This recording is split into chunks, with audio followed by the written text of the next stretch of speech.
बच्चों, पहली वीडियो में हमने लेखक के द्वारा तिब्बत की राजधानी लहसा की ओर जाते समय की जाने वाली यात्रा के बारे में देखा और सुना। आगे की यात्रा का वर्णन करते हुए लेखक कहते हैं कि हमें अगले दिन तिब्बत का सबसे कठिन डांडा अर्थात थोंगला के पर्वत को पार करना था, लेकिन पहाड़ की चढ़ाई बहुत ऊंची थी। पीठ पर सामान लादकर कैसे चलते? और अगला पड़ाव जहां हमें ठहरना था 16-17 मील से कम नहीं था। इसलिए सुविधा के लिए मैंने सुमति से कहा कि यहाँ से लंगकोर तक के लिए 2 घोड़े कर लो। घोड़े पर अपना सामान भी रख लेंगे और चढ़ाई चढ़ते हुए लंगकोर तक पहुँच जाएंगे। सुमति ने मेरी बात मान ली और 2 घोड़ों का इंतजाम भी कर लिया। दूसरे दिन हम घोड़ों पर सवार होकर ऊपर की ओर चले। डांडे से पहले एक जगह हमने चाय पी और दोपहर के वक्त डांडे के ऊपर जा पहुँचे। डांडे की ऊंचाई और वहाँ के चारों ओर के पर्वतों का वर्णन करते हुए लेखक कहते हैं कि इस समय हम समुद्र तल से 17-18 हज़ार फीट ऊंचे खड़े थे। अगर हम अपनी दक्षिण तरफ पूरब से पश्चिम की ओर देखते तो हिमालय के हजारों श्वेत शिखर चले गए थे। दूर तक हिमालय बर्फ से ढका हुआ था और बिल्कुल सफ़ेद दिखाई दे रहा था। आप देख रहे हैं कि बिल्कुल बर्फ से ढके हुए सफ़ेद पहाड़ दिखाई दे रहे हैं। दूसरी ओर अगर हम देखते तो वहाँ देखने वाले पहाड़ बिल्कुल नंगे थे।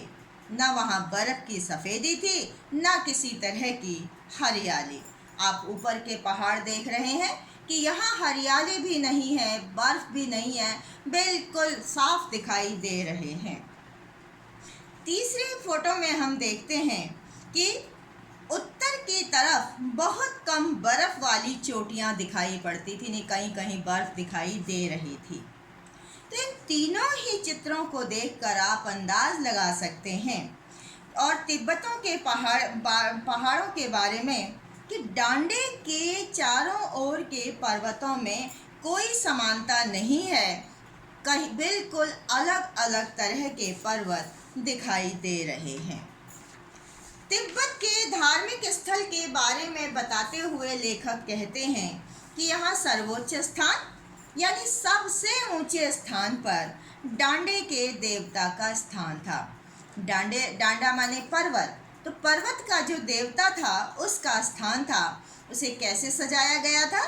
पत्थरों के ढेर, जानवरों की सींगों और रंग बिरंगे कपड़े की झंडियों से सजाया गया था। देखने में बहुत सुंदर लग रहा था। आप ये देखते हैं इस पहाड़ के बीच में किस तरह से कलरफुल बहुत अच्छा दिखाई दे रहा है। आगे बढ़ने के लिए अब हमें बराबर उतराई पर चलना था, अर्थात अब हमें डांडे से नीचे उतरना था। चढ़ाई तो कुछ दूर थोड़ी मुश्किल थी, लेकिन नीचे उतरना बिल्कुल भी मुश्किल नहीं था। शायद 1 और सवार साथी भी हमारे साथ चल रहे थे। अचानक क्या हुआ कि मेरा घोड़ा कुछ धीमे चलने लगा। अभी तक तो मैं सबके साथ चल ही रहा था, सुमति के साथ, लेकिन मेरा घोड़ा धीमे चलने लगा। मैंने समझा कि चढ़ाई चढ़ने में उसे थकान हो रही है, इसलिए वो ऐसा कर रहा है। उसकी चाल तेज करने के लिए मैं उसे मारना नहीं चाहता था। इसका परिणाम यह हुआ कि धीरे धीरे मेरा घोड़ा सुमति से बहुत पीछे रह गया।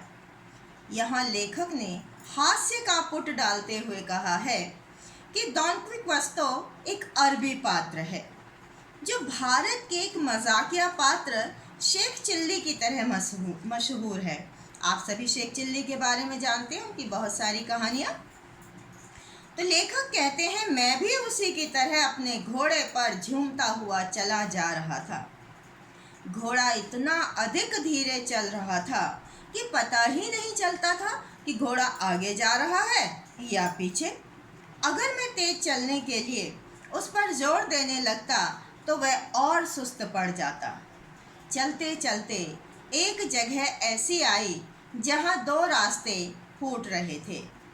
मुझे रास्ते का सही पता नहीं चलाया और मैं बाएं का रास्ता ले 1-1.5 मील आगे चलता चला गया। आगे जाने पर मुझे एक घर दिखाई दिया। जब मैंने वहाँ से लंगकोर का रास्ता पूछा तो पता चला कि लंगकोर का रास्ता तो दाहिने वाला था। मेरे सामने अब कोई रास्ता नहीं था तो मैंने वापस लौटकर फिर उसी पुराने रास्ते को पकड़ा। सुमति की विशेषता बताते हुए कहते हैं कि उस पुराने रास्ते पर चलते चलते 4-5 बजे के करीब जब मैं लंगकोर गांव से मील भर की दूरी पर था तो वहां मुझे सुमति मेरा इंतज़ार करते हुए मिले। सुमति मंगोल थे और मंगोलों का मुंह वैसे ही लाल होता है। और सोचिए, अगर गुस्से में होंगे तो कैसा दिखाई देगा। तो लेखक के देरी से आने के कारण अब तो वह पूरे गुस्से में थे। सुमति ने कहा लेखक से, मैंने 2 टोकरी कंडे फूंक डाले, 3 बार चाय को गर्म किया और अब आ रहे हो। मैं जानता था कि उनका गुस्सा करना सही है, लेकिन मेरी भी कोई गलती नहीं थी। मैंने बहुत नरमी से जवाब दिया, लेकिन मेरा कसूर नहीं है मित्र। देख नहीं रहे हो कैसा घोड़ा मुझे मिला है। मैं तो रात तक पहुंचने की उम्मीद रखता था। तो खैर, सुमति को जितनी जल्दी गुस्सा आता था उतनी ही जल्दी वह ठंडा भी हो जाता था। तो मेरी बात सुनकर उनका गुस्सा शांत हो गया। तो यहाँ हम देख रहे हैं कि यहाँ पर उनकी एक और विशेषता का पता चलता है। एक विशेषता हमने पीछे देखी थी कि कितने मिलनसार थे। लंगकोर में वह एक अच्छी जगह पर ठहरे थे। यहाँ भी उनके अच्छे यजमान थे। यजमान किसे कहते हैं बच्चों? जब जैसे पंडित जी होते हैं और वो किसी के यहाँ पूजा करवाते हैं, तो जब जिसके यहाँ पूजा करवाते हैं वो यजमान होता है। तो अपने यजमान के घर पहले चाय सत्तू खाया गया और रात को भी हमें गर्मा गर्म थुक्का मिला। ये खाद्य पदार्थ है। अपनी आगे की यात्रा और तिब्बत के लोगों के धार्मिक विश्वासों का वर्णन करते हुए लेखक कहते हैं कि अगले दिन हम टिंगड़ी के विशाल मैदान में पहुंच चुके थे, जो पहाड़ों से घिरा टापू सा मालूम होता था, जिसमें दूर एक छोटी सी पहाड़ी मैदान के भीतर दिखाई देती है। उसी पहाड़ी का नाम है टिंगड़ी समाधिगिरी। यहाँ बौद्ध धर्म को मानने वाले लोग रहते हैं। बौद्ध धर्म बुद्ध से जुड़ा हुआ है। तो गौतम बुद्ध को गया में ज्ञान प्राप्त हुआ था, इसलिए गया बौद्धों के लिए प्रसिद्ध और सम्मानीय स्थल है। सुमति जब अपने यजमानों के यहाँ जाते थे तो वे बोध गया से उनके लिए कपड़े की पतली पतली चिरी बत्तियों के गंडे लाते थे। गंडे के बारे में आप सभी जानते हैं। यहाँ भी कई लोग गले में जो गंडा ताबीज़ बांधते हैं। तो तिब्बत के लोग उन गंडों को श्रद्धा से ग्रहण कर लेते थे। इसीलिए लेखक बताते हैं कि टिंगड़ी में और आसपास के गांवों में भी सुमति के कितने ही यजमान थे।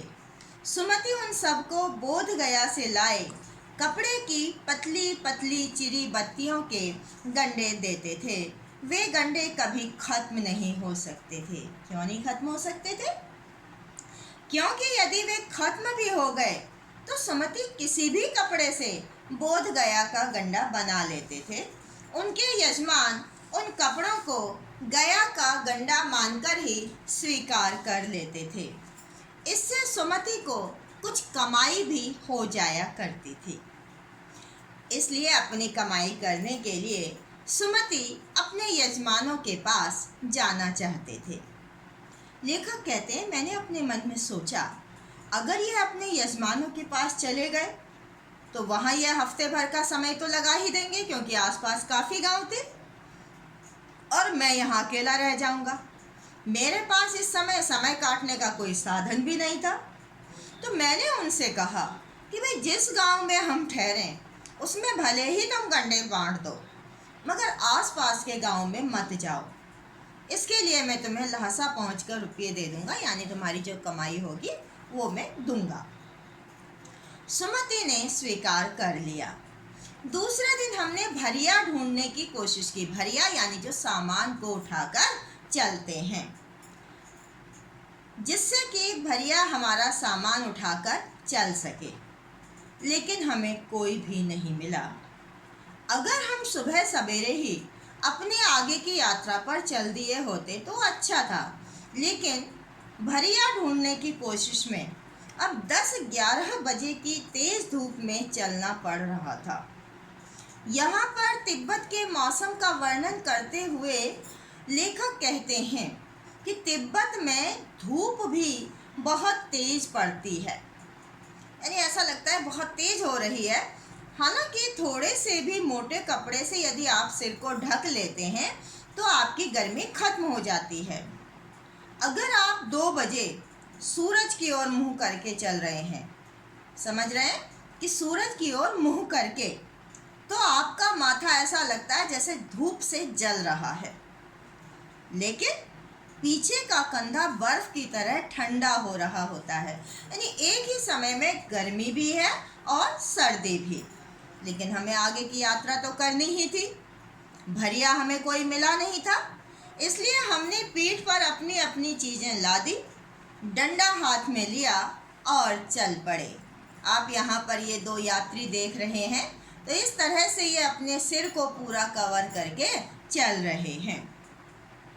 यद्यपि सुमति के परिचित टिंगड़ी में भी थे, लेकिन वह एक और यजमान से मिलना चाहते थे, इसलिए आदमी मिलने का बहाना करके शेखर विहार की ओर चलने के लिए कहा, यानी कि वहाँ जाकर हमें आगे के रास्ते के लिए भरिया मिल सकता है।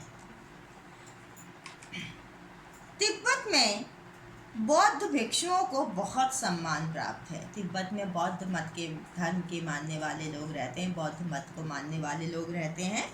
इसलिए इसके बारे में बताते हुए कहते हैं कि तिब्बत में ज़मीन बहुत अधिक छोटे बड़े जागीरदारों में बटी है। इन जागीरों का बहुत ज़्यादा हिस्सा मठों के हाथ में है। मठ किसे कहते हैं आप जानते हैं, जैसे हिंदुओं के आश्रम होते हैं उसी प्रकार बौद्धों के भी आश्रम होते हैं। उन्हीं आश्रम को मठ या विहार कहा जाता है। तो अपनी अपनी जागीर में हर एक जागीरदार कुछ खेती खुद भी कराता है, जिसके लिए मजदूर बेगार में मिल जाते हैं, यानी बिना मजदूरी मिले ही वो काम करने के लिए तैयार हो जाते हैं। यहाँ पर ये जागीरदार कौन है? मठ के लोग। तो इसका कारण क्या है कि वो बिना मजदूरी काम करने के लिए तैयार हो जाते हैं? जो उस जगह की खेती है तिब्बत की, वहाँ का इंतज़ाम देखने के लिए किसी बौद्ध भिक्षु को भेजा जाता है। और जागीर के आदमियों के लिए ये राजा से कम नहीं होते ये बौद्ध भिक्षु, इसीलिए मजदूरी बिना पैसे लिए वो काम करने के लिए तैयार हो जाते हैं। अब सुमति और लेखक शेखर विहार पहुंच गए। वहाँ की खेती के मुखिया थे भिक्षु नमसे। उनका नाम क्या था मुखिया का? नमसे। वे बहुत ही भद्र पुरुष थे, यानी सज्जन पुरुष थे। वह मुझसे बहुत प्रेम से मिले। हालांकि उस वक्त मेरी वेशभूषा ऐसी नहीं थी कि उन्हें मेरा कुछ भी ख्याल करना चाहिए था। कैसी थी उस समय लेखक की वेशभूषा? भिखारियों की जैसी। आगे बुद्ध वचन पोथियों की विशेषता बताते हुए, कंजूर पोथियों की विशेषता बताते हुए लेखक कहते हैं कि यहाँ एक अच्छा मंदिर था जिसमें कंजूर की हाथ से लिखी हुई 103 पोथियाँ रखी हुई थी। कंजूर का क्या मतलब है कि बुद्ध ने जो उपदेश दिए थे, जो बातें कही थी, इन पोथियों में, इन ग्रंथों में उनका अनुवाद था। जब मैंने इन्हें देखा तो मेरा मन प्रसन्न हो गया। मुझे मेरी पसंद की पुस्तकें मिल गई थी। मैं तो उन्हें पढ़ने के लिए वहीं बैठ गया। पुस्तक बड़े मोटे कागज पर अच्छे अक्षरों में लिखी हुई थी। एक एक पोथी 15-15 किलो से कम नहीं रही होगी। यहाँ आकर सुमति ने फिर मुझसे पूछा कि वह अपने आसपास के अपने यजमानों के पास जाना चाहते हैं, क्या वह जाएं? लेकिन अब मेरे पास समय काटने की कोई समस्या नहीं थी, क्योंकि बहुत सी पुस्तकें पढ़ने के लिए थी। इसलिए मैंने उन्हें जाने के लिए कह दिया। दूसरा दिन बह गए। मैंने समझा था उन्हें अपने यजमानों के पास 2-3 दिन लगेंगे, लेकिन वह उसी दिन दोपहर बाद वापस आ गए। टिंगड़ी गांव हमें जाना था, तो वह वहाँ से बहुत दूर नहीं था। इसलिए हमने अपना अपना सामान पीठ पर उठाया और भिक्षु नमसे से विदाई लेकर आगे की यात्रा के लिए चल पड़े।